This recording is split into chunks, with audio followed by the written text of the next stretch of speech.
Okay, so I'm going to do a video quickly on some of the things I am going to change with my training, and in particular how I'm going to prepare for Kona.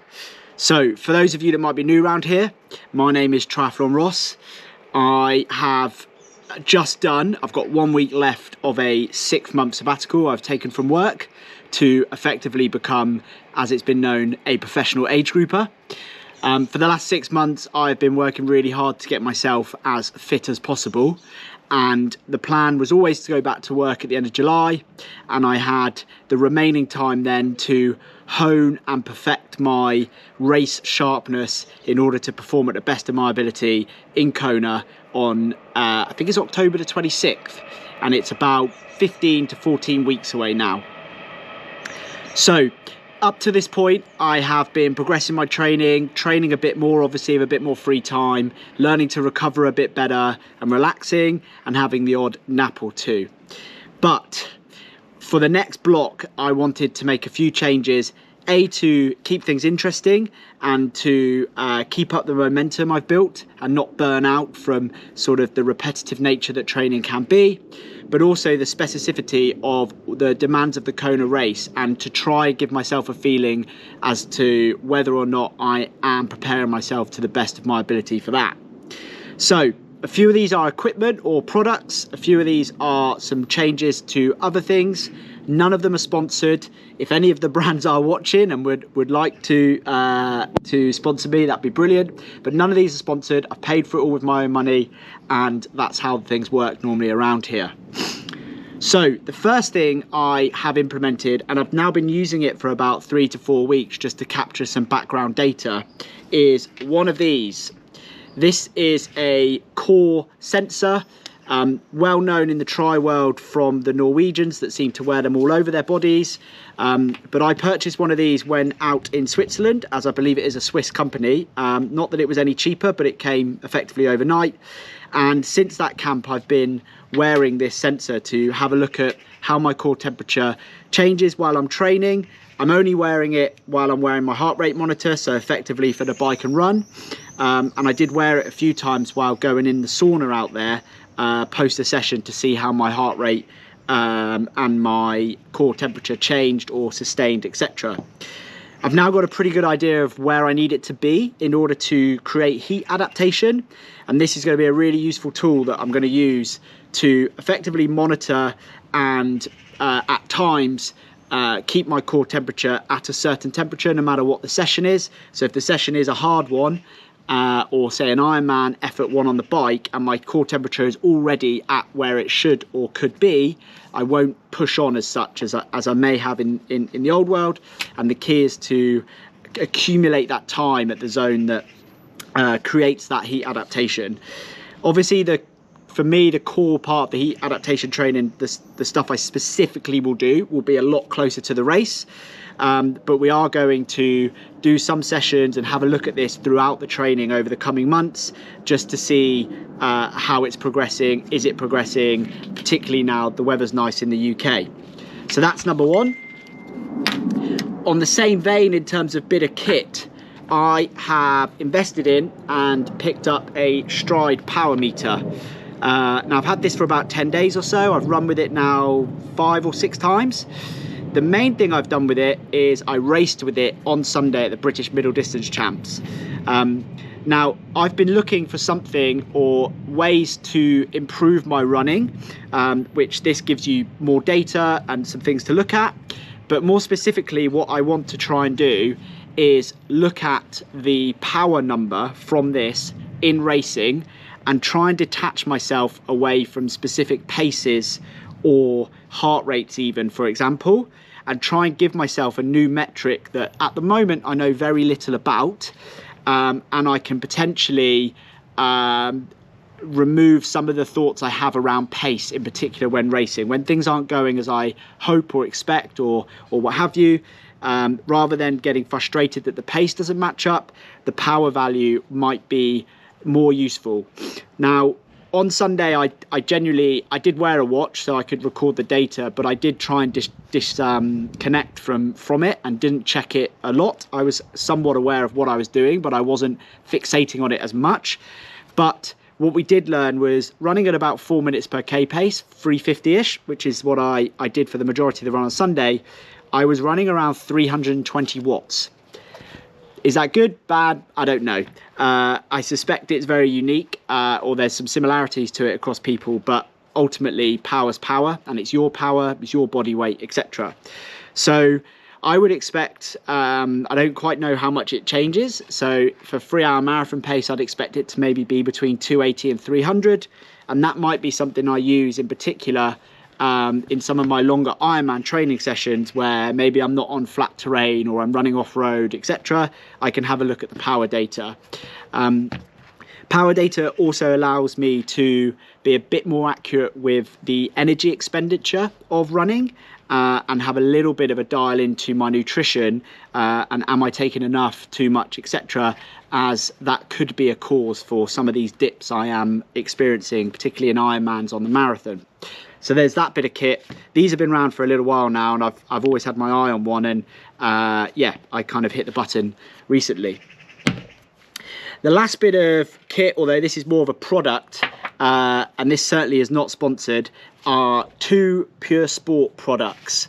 Now, this one I have used a few times. Amy was given a pot by some old colleagues of hers, and while I was away in America, somebody we were with had some, and I used it a few times, I don't know, maybe 15, 20 times in total, particularly on my calf, and genuinely I did feel some relief there. Not pain relief, but I felt some relief in terms of I was able to massage my muscle. I could use the metal blade I have to sort of work on the tight spots, and found this really useful. So I've grabbed hold of a jar of this. It's not cheap for what it is. I don't know, like, it feels expensive, but I think it's about 35 quid for a tub of this, and I don't know, it might last me a month or two, so maybe not too bad. The other is some magnesium. So this is a hotly kind of debated topic, I suppose, in the endurance world at the moment. There's a fair few companies offering this ultra magnesium or high strength or triple threat or whatever they want to call it. I did use some Pillar product earlier in the year that one of my athletes actually gave me because he had some, didn't like it, and he gave me the tablets, and I did feel a bit better in my sleep. So as I was on the website buying this, I fell for this to some degree. I have been taking cheaper magnesium since then. Whether or not it does anything and it's potent enough, I very much doubt it, because it's more like 6 quid a tub. But effectively I've got 90 capsules of this. It does say you're meant to take 3 a day, which effectively means this is a month's worth. But I've been having this for the last couple of nights. I do feel like I've slept well. I am a notoriously bad sleeper, so very hard to measure the tangible benefits of it, but I'm going to give this a go for the next 3 months and see how I get on. The last 2 things that I am going to change, so yet to fully confirm this with coach, but the plan is to run more and swim a little less. So to date, this is the 29th week of the year, I have averaged 50k a week running.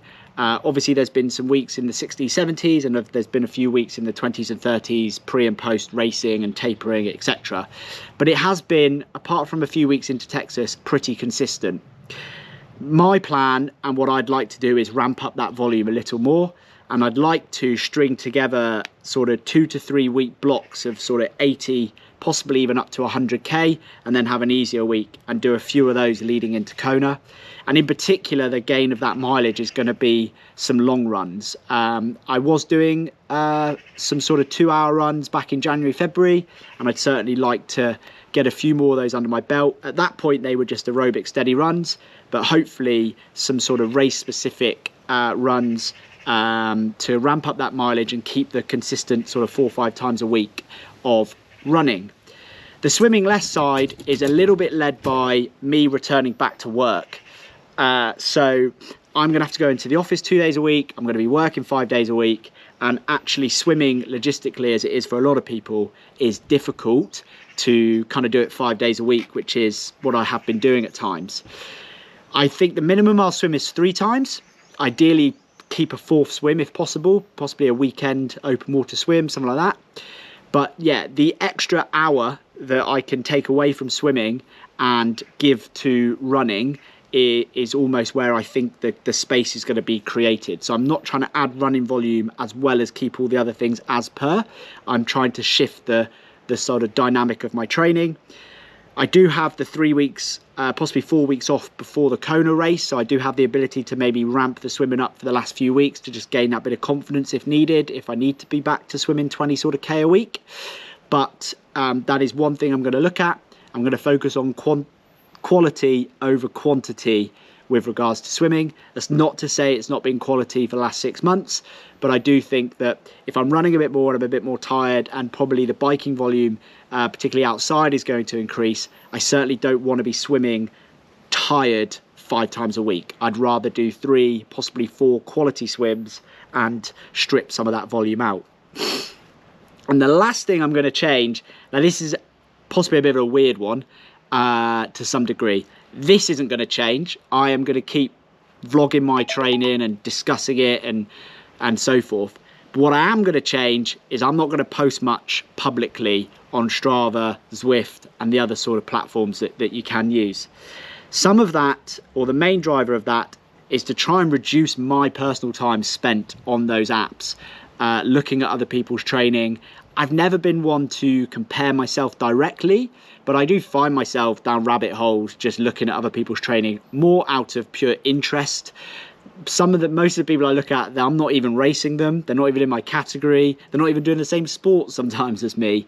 But it's definitely an app which particularly Strava, I would like to spend less time on. And if I'm not posting on it as regularly and things are going on there privately, it means hopefully I would spend less time on it.